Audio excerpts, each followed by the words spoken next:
of people.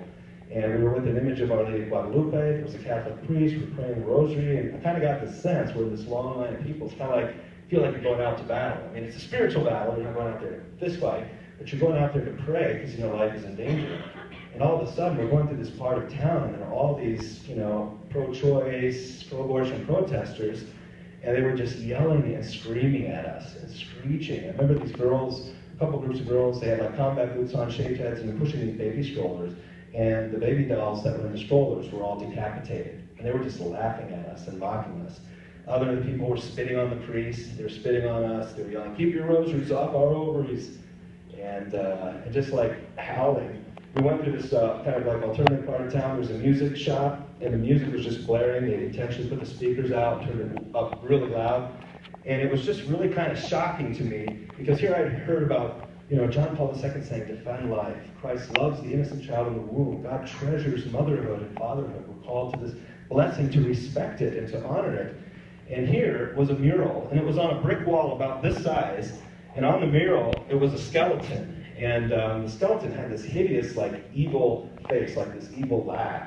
You can imagine, like this angry laugh. In one hand, it was open, and the other hand was his clenched fist. So it was like this. So he had this like evil look with the fist coming down. And in his hand was a baby curled up in the fetal position. And here we are praying for life, and I'm like looking up at this, and the people yelling and screaming and spitting. I'm like, what's happening in our culture? And no sooner had I walked by that, it's just like, it's really opening my eyes. I have never seen anything like this. At this point, I'm not somebody who would ever go outside and do anything for life. I'm watching all of this. And we come around the corner, and here's this building I can see. It looks like a bunker. There's just like these little slit windows. They've put up a metal fence with the razor wire across the top. There are all these guards. They have German shepherds. There are floodlights around the place. I'm like looking at this thing. This looks like it could have come out of Germany from the 1930s or 40s. And there was an injunction, so the law said that you couldn't be on the public sidewalks all around the abortion center, just for Denver in this time. And the Catholic priest was leading us in prayers, and he had a little bit of holy water. So he went from one public sidewalk across the street onto the next public sidewalk, just to bless the sidewalk with holy water outside the abortion center. And immediately he was surrounded by all of these police. And some of them had like, automatic weapons. I mean, they were just like armed to the teeth, expecting, like, I don't know what they were expecting, like we were going to storm the place, but we were there to pray, to offer assistance, nonviolent, peaceful work. And they said he couldn't be on that side, so he had to turn around and go back. And there were helicopters in there. It was like, what's happening here? And it was just extremely eye-opening and heartbreaking at the same time. And then it did hit me. I was like thinking, that looks like a concentration camp. And it was like, no sooner had I thought that in my mind, I realized, no, wait a minute. This is a place where innocent people die. This is a place where, for whatever reason, a young lady and a man may, they're tempted, and maybe they're in distress, despair, are going in there, and they're coming out, and the child's no longer alive. Maybe the mother won't come out either. She won't come out the same. There's a statistic now of women who've had abortions. 64% of women, according to the Elliott Institute, that studies post-abortion trauma, 64% of women who go in for abortion say they felt some form of coercion. And 75% said they didn't realize that there were other choices. And what's really interesting is people who work at the pregnancy resource centers, like the pro-life centers, many of them they're wonderful total life care centers here in the cities. These are medical facilities that offer ultrasounds. 85% of the women who see the ultrasound realize it's not about a tissue, it's a baby, and that bonding immediately starts. They don't want anything to do with the abortion. But women are being exploited, they're being told lies, and because it's a difficult situation, there's an industry that's grown up that's taken the money. And it was because of that money we saw what was, a bunker and really a concentration camp for the unborn. And before I close things off for the evening, I'm thankful that I'm not in jail tonight, but at the same time, I have to say I'm a little bit somber because a good friend of mine is. She's been in jail, she's actually in prison, and she's the nicest young lady. She's so quiet, soft-spoken. Her name is Mary. And she's been in a prison outside of Toronto since August 15th of 2012. And what did she do to the end of this whole time? She's some violent offender, some crazy criminal with a death wish on society. No. because I was there and I was able to witness her on different occasions. She goes with roses, and in this one building, it's a huge medical building, but on the 4th floor is the abortion center. And the people will often park in garages, and so those who are on the public sidewalk praying, trying to sidewalk counsel and offer assistance, will never see the mothers going in. And so Mary takes red roses with cards, and that just essentially say, that you are loved by God, and that if you're pregnant, you have a child of infinite value, that no matter how difficult the circumstances are, there's always hope, and a new life is a cause for joy. And if you're feeling alone, there are people who can help you. And it has the numbers and the addresses of the pregnancy resource centers. And so she brought those into the 4th floor, and this is a place where just anyone from the public could just walk in and just walk around the building. But she was there with roses and those cards, and as a result, the police were called on her, and they put her in handcuffs and took her away. And they charged her. The actual charge is called mischief. But she's a great lady. She loves the outdoors. She's from British Columbia. She grew up on Vancouver Island and loves wildlife. She likes to go out and see the whales. She also enjoys volleyball and biking. She worked with us in Wisconsin for a couple of years, and while she was there, she thought maybe God was calling her to be a religious sister and a nun. And so from doing pro-life work with us, she joined a convent and went over to France. And for 3.5 years in silence and prayer before the Blessed Sacrament, she heard Jesus' voice calling her in her heart, saying to return to Canada, to be a missionary, help the poorest of the poor, those most abandoned. And that's why she went with the roses to that particular facility, because she knew that the babies and mothers there would never get help. No one would ever see them. They go from the parking lot right into the facility. And so she went there with roses. And so it's been amazing. She's been in jail now, and it's going to be, this August, it'll be 2 years. Hopefully she'll get out before then. But some amazing things have happened, because people will say, well, what good is she doing in there? Now, Mary doesn't want to be in jail. She wanted to save lives. And when she's brought roses, there are women, and I've seen it. I was there once helping to video, because I was afraid she might be the victim of police brutality. So on that 4th floor, I sat in the hallway, and I was there with the camera to make sure that she wasn't going to be abused. And on one occasion, she was hit in the face by one of the owners of the abortion facility.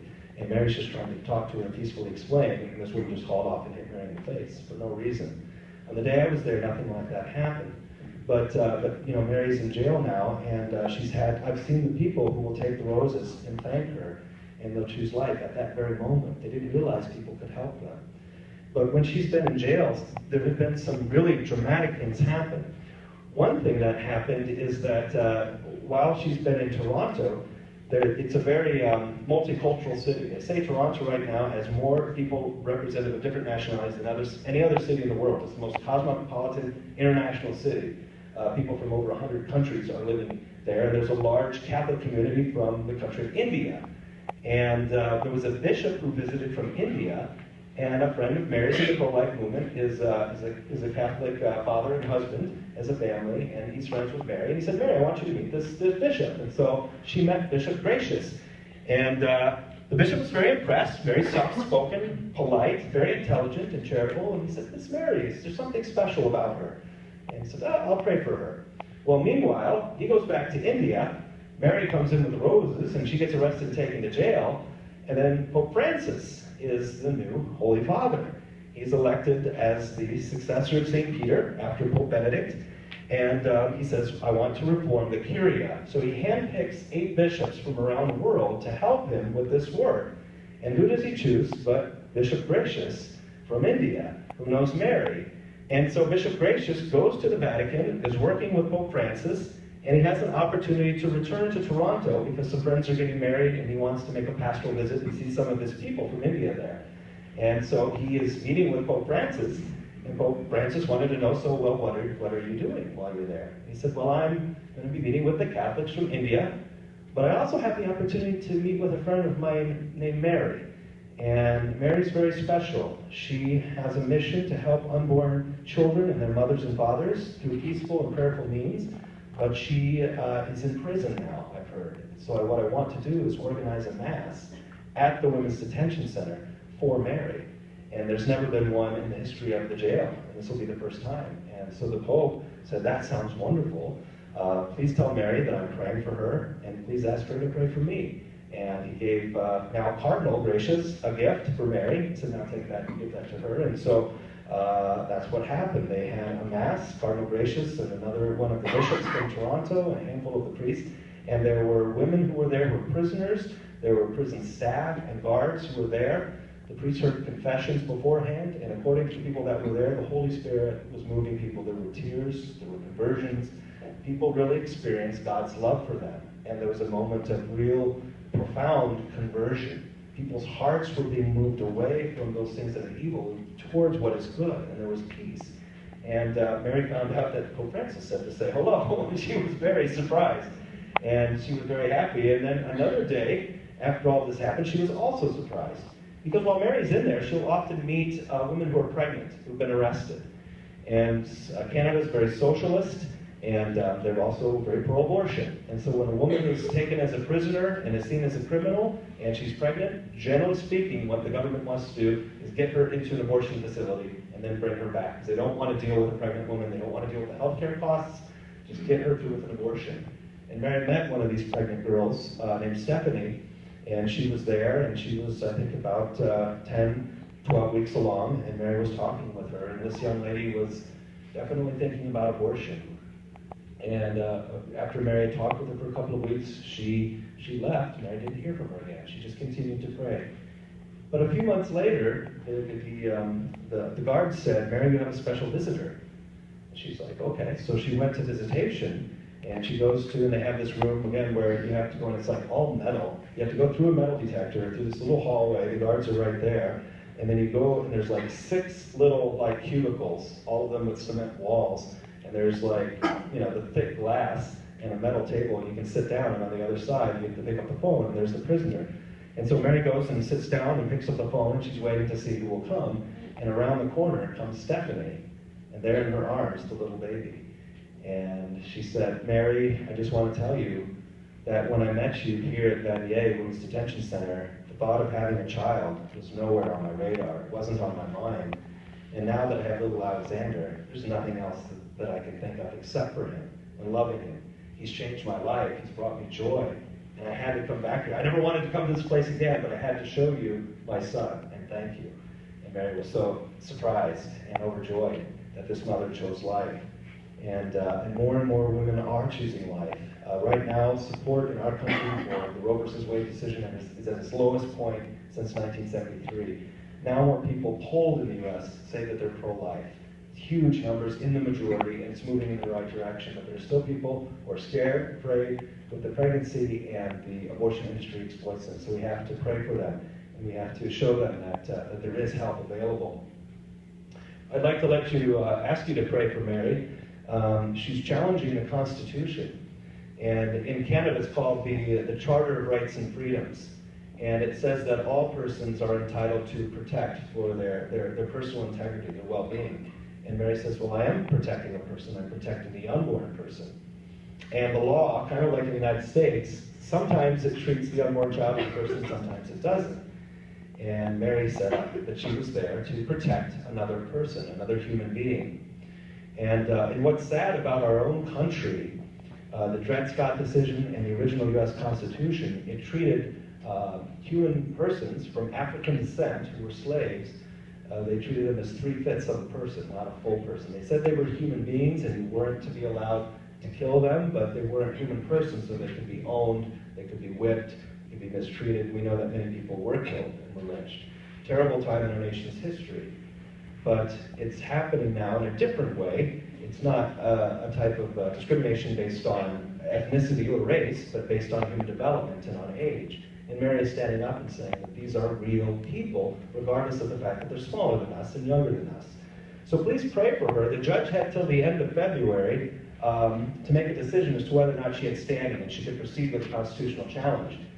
But the judge asked Mary's attorney, he said, well, what is this really about? He said, well, this is about saying that Mary was there to protect a human being, and that legally she had a right. And so what the judge said at the end of February is, he said, I'm essentially not an expert when it comes to this matter. Who are your expert witnesses?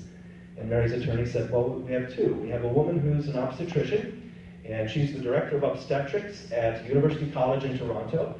And she delivers babies, she treats mothers and children, and she helps to schedule surgery for the children in the womb. There's the child in the womb, it can be successful surgeries to cure things like spinal bifida. And so she's going to